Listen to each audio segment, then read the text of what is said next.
Dieses Bild ist das zweite Ergebnis aus einer Struktur mit Puring. Und wie das entstanden ist, zeige ich dir in diesem Video.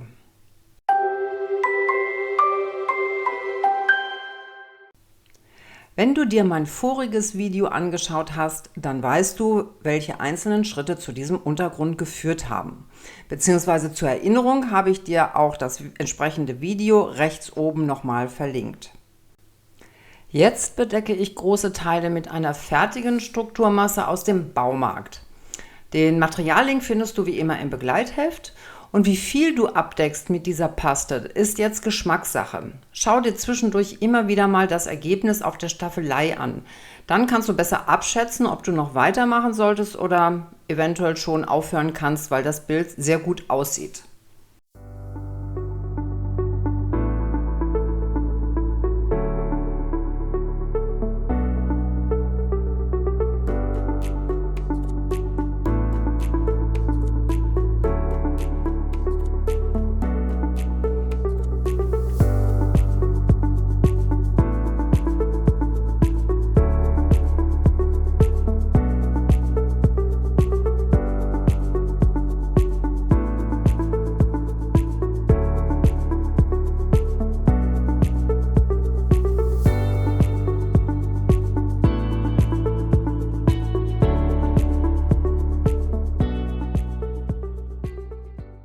Als die Masse dann trocken war, habe ich gemerkt, es ist ganz schön viel weiß und deshalb kommt jetzt ein sehr kräftiges Orange, also die Komplementärfarbe zu diesem Blau im Untergrund, damit dieses Bild jetzt richtig spannend wird.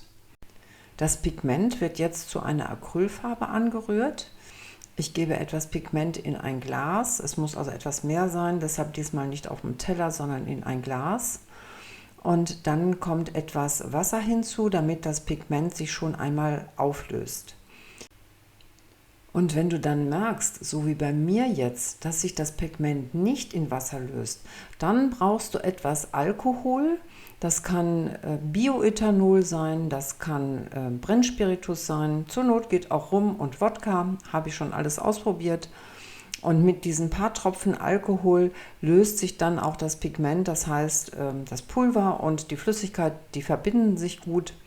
Und dann kann es auch weitergehen, indem du die nächste Komponente dazu setzt, das ist dann die Acrylemulsion. Das ist dann ungefähr genauso viel, wie du schon im Gläschen hast. Das Ganze wird gut umgerührt und wundere dich nicht, es bekommt einen leicht bläulichen Schimmer. Der wird im Trocknungsprozess komplett verschwinden. Bevor du dann die Farbe aufträgst, sprüh deine Fläche gut ein. Die Farbe soll sich verteilen, sie soll laufen und das geht am besten, wenn schon die Oberfläche feucht ist. Die Farbe selbst gebe ich dann dieses Mal nicht mit dem Pinsel auf die Oberfläche, sondern mit einer Pipette. Ich will gar nicht einen malerischen Effekt erzielen, sondern ich will einfach diese Farbe auf der Oberfläche haben. Und mit der Sprühflasche vertreibe ich dann die Farbe auf der Oberfläche. Das heißt, die Farbe schmiegt sich komplett an die Struktur an, die unten drunter ist. Ich greife also gar nicht mit dem Pinsel ein. Du kannst deine Leinwand ein bisschen schräg halten, dass es in eine bestimmte Richtung läuft, so wie es passt. Und du brauchst dann natürlich auch irgendwann ein bisschen Küchenkrepp, um das zu viel wegzunehmen. Ich achte hier darauf, dass das Orange nicht zu sehr in diesen blauen, in diesen tieferen Bereich läuft, sondern das Orange soll sich da anschmiegen, aber eben das Blau nicht verdecken. Mit dem Pinsel gebe ich dann jetzt nur ein bisschen Wasser auf die Oberfläche, um die Farbe ein bisschen zu verteilen, aber es ist nicht wirklich ein Malen.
Diese Schicht musst du gut trocknen und dann habe ich das Ganze auch mal auf die Staffelei gestellt, von weitem betrachtet und gemerkt, dass die beiden Bereiche doch so ein bisschen separiert nebeneinander stehen.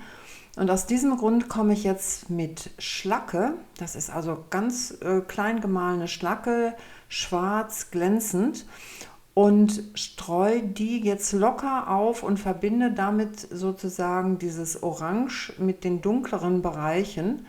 Es bringt nochmal Leben in dieses Bild. Es ist also keine Farbe, sondern kann sehr gut drapiert werden. Also ich habe nicht das Problem wie bei Farbe, dass wenn sie drauf ist, dass ich sie kaum entfernen kann, sondern ich kann hier die Körnchen auch immer noch hin und her schieben. Und dann muss das Ganze einfach nur fixiert werden und dein Bild ist fertig.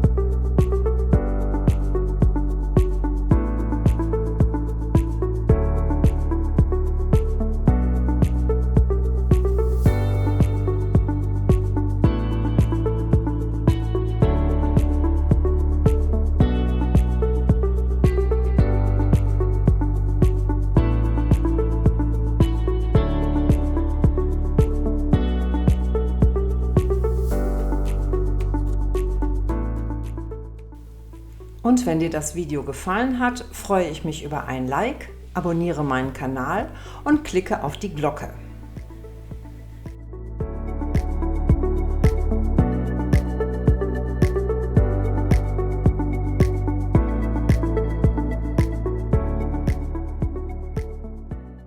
Fixiert wird dann mit einer Mischung aus der Acrylemulsion und Wasser im Verhältnis 1:1. Ich habe das in diese Sprühflasche gefüllt und sprühe jetzt über das ganze Bild. Es ist sinnvoll, unten drunter eine Folie zu legen, dass du so ein bisschen diesen feinen Sprühnebel abfangen kannst. Aber letztendlich besprühe ich das ganze Bild, also nicht nur die Bereiche, wo die Schlacke ist, sondern auch die restlichen Bereiche, sodass ich dann auch eine einheitliche Oberfläche habe, wenn alles trocken ist. Und das brauchst du dann auch nicht mehr zu lackieren. Mit diesem letzten Arbeitsgang ist dein Bild fertig.